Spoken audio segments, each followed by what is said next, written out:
Hi, this is Kylie. Welcome to my studio. So, sorry I couldn't be with you last week. I wasn't able to get into my studio to make a video last week simply because I'm having some work done in the house and my studio became the dumping ground for everything and I literally couldn't get to my work table. Things are a bit better this week and I do however have kind of limited supplies, but it's okay because I don't actually think you need a lot of supplies for this project. So week 3 of October in the Mixed Media Emporium, and our challenge for this week is paper piecing. Our prompt for the whole month is Paper Mania, and this week it's paper piecing. So I'm just setting out a couple of things that I'm going to use here. I want to use this, I think it's actually a pancake mould, and I want to use that just to use it as a heart. I'm going to use a bit of paper to make a template, and I'll show you that in a bit more detail. And I've also got this box from Amazon, just a cardboard box, and I'm going to use this as a substrate. Now for the paper piecing, I'm also going to use just some paper from some paper pads that I have, but you could use any paper. You could use magazines, you could use masterboards that you've made, you could use gel printed sheets, you could use scrap sheets. You could use basically any sort of paper for this. Now, I decided that I wanted to do something that had a little bit of a travel theme. So I'd already gone through this pad because I knew there was a few things in it that were kind of travel related. So I'm going to make a heart shape and I'm going to piece together pieces of paper to make that heart shape, and it's going to have a travel theme. But you know, you could do any type of paper piecing that you wanted. It doesn't have to be a heart, it doesn't have to be travel themed, it's just something that involves paper piecing. Now, hang on for a moment though, what happens next? Here is my final project. No, you didn't fall asleep, you haven't missed anything. I take a week away from filming and I don't know what happened, but I was pressing stop when it should have been start and start when it should have been stop, so I missed the actual filming of this. So I'm going to do it all over again, and I'm going to do another travel themed one, but I'm going to speed this up a little bit because, as I always say, I do work quite slow. And if you do need to slow it down, just use the little gears. So I'm taking my heart-shaped pancake mould and I'm just going to draw around that on my piece of plain white computer paper. Now, if you had something like transparent paper, tracing paper, something like that, you know, that would be quite handy. But I don't know where mine is at the moment, so I'm just using a piece of computer paper. So I decided this time, the first time round I didn't use a ruler to draw my lines. This time I'm drawing lines with a ruler, and I want to make my heart in basically 5 separate pieces. Now I'm marking those with a cross simply because I want to know which way is the right way up, because aside from not properly filming the first one, I also managed to get some of my template pieces upside down. So I'm going to cut round my heart first of all. I'm going to cut right round that, and now that I've got it cut out, I'm actually just going to mark the numbers on it so I can remember what goes where. Roughly drawing it onto that page. It doesn't have to be exact, but I just want to know where my different pieces are going. So I'm now going to cut each of these pieces out. And again, first time round, I don't know what I did. Clearly my mind was not totally focused on what I was doing because I made a few mistakes. I did recover from it though, and I'll tell you a bit about how I recovered from it as I go through the process this time. So you can see there I've roughly took my template template pieces and put them back into a heart shape. So I'm going to look out the similar papers from before. Can't get the exact same pieces, but I'm just going to look through this and see if there's pieces that I want. So all I'm doing is taking my template pieces, putting them against the sheets from which I might cut, just looking to see if there's any interesting pieces that I want to take out, and then I will actually just cut around the template and the piece of paper. Now the thing here is to have your template the right side up, so facing you, and also to have your paper facing you. Otherwise you will do as I did on the first one, and I actually cut a few pieces out the wrong way. As I say, just one of those days where it wasn't just one thing that went wrong, it was 2 or 3 things, but that's okay, you know, got to keep it all in perspective. It's just one of those things. As I say, I did recover from it. So there I am. You know, it'd be helpful to kind of stick it down ever so slightly, but I was just kind of freehand cutting it there. I haven't stuck it down in any way. But if you had a kind of piece of repositionable tape or something, you might be able to just hold it in place and cut round. So I cut a rough piece out to begin with, and then I cut the detail out, and it saves a whole piece of heavier paper just kind of swinging about there. Now it's not a problem if you cut this slightly off shape. It doesn't matter too much because there's ways to kind of fill any gaps if you've cut it a little bit too short. And you see there, I'm just piecing them back in there to make sure I get them in the right place, and that's how they're all going to fit together. So I'm now going to take my piece of cardboard and just checking what way my heart will fit onto it. I've just taken the previous one. I want to make this more or less the same size. I was just going to freehand cut round it there, but actually I'm just going to draw the lines in. It'll make it easier for cutting. I just decided that since I had one, I would just try and make the other one more or less the same size. I'm not going to worry about an odd millimetre here or there.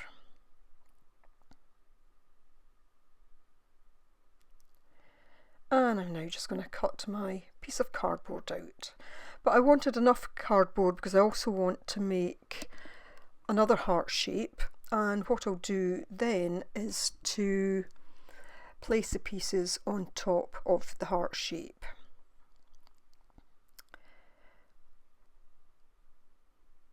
So there we go. I'm just going to draw around this. It's moving slightly, but that's okay.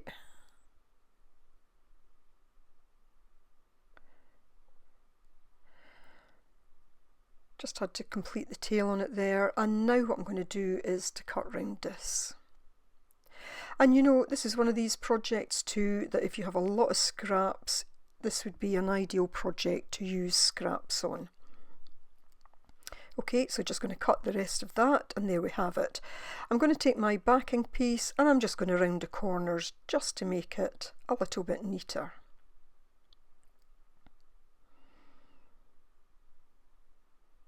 Now, yes, there's some lines in that, but I think that just adds to it. You know, I wanted something kind of grungy.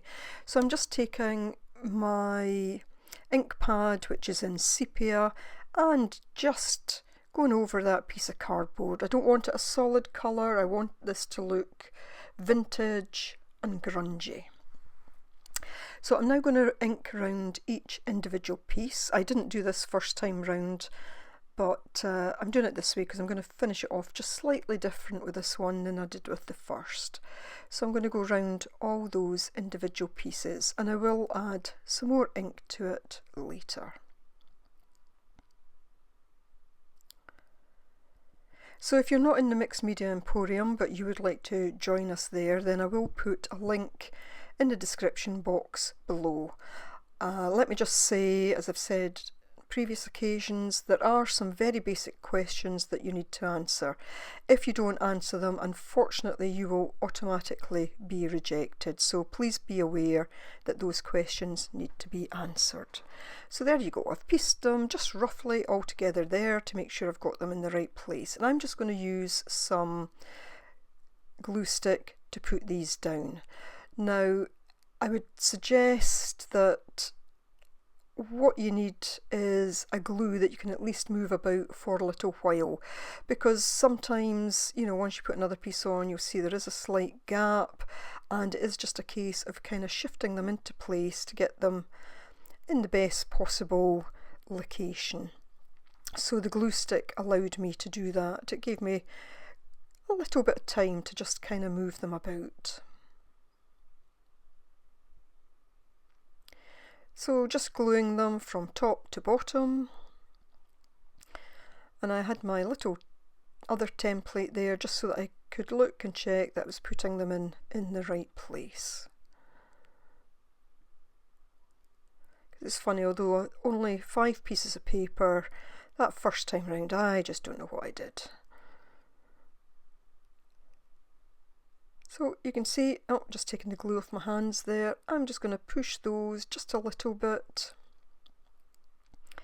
Don't worry if there's any overhang, you know, if you've cut any bits too big or even too small, because there are ways that we can disguise that. And you'll see, just moving and moving until I get it into the best possible position.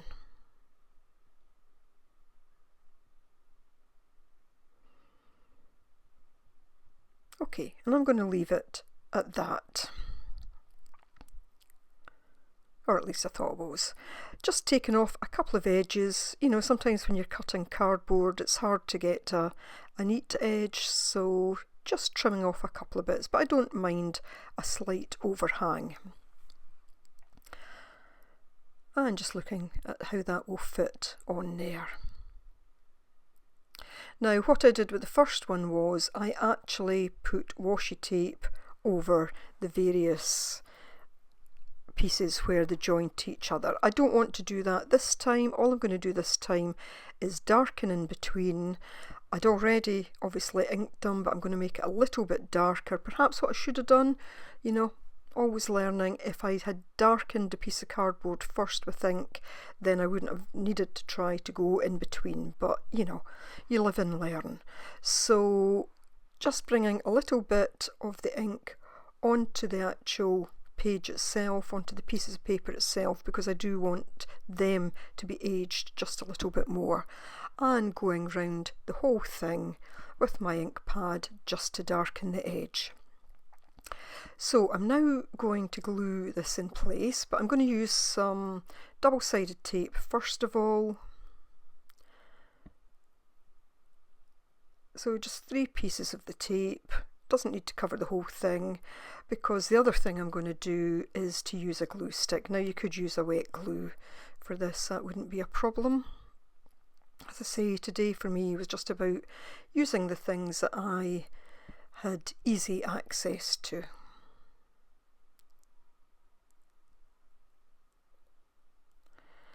And I'm going to go over that well with the glue stick. Again, it just means if I need to move it about a bit, then it gives me that little bit of time to do so. And I'm not going to measure it, just going to eyeball it, try and get it centred, and that's it in place. Now what I'm going to do is just to take my paintbrush and I'm going to go round the outer edge just to create a bit of a shadow, just to give it a bit of depth. So a very simple paper piecing project, although as I say, the way I did it the first time, you know, I was going to class this as easy to make. I didn't make it easy for myself to begin with, but that's okay. These things sometimes just happen. So you could put a couple of holes in this and make it a wall hanging, you know, lots of different things you could do. You could even make it a card topper. So I hope you've enjoyed this very quick project today from me, and you know, I will be back again next week, just showing you there that I put the washi tape on it. That added something else to it, but there's so many things you could make. You could make animals, you could make flowers, whatever. I just wanted something nice and simple today. So Nina will of course have a video as well this week, so I'll leave a link to her video below. Hope to see you next week, and I do hope to do a quick video for the one that I missed last week, but I'm not sure when that will be. So for those of you in the Mixed Media Emporium, I look forward to seeing you there. Take care everyone. Bye for now.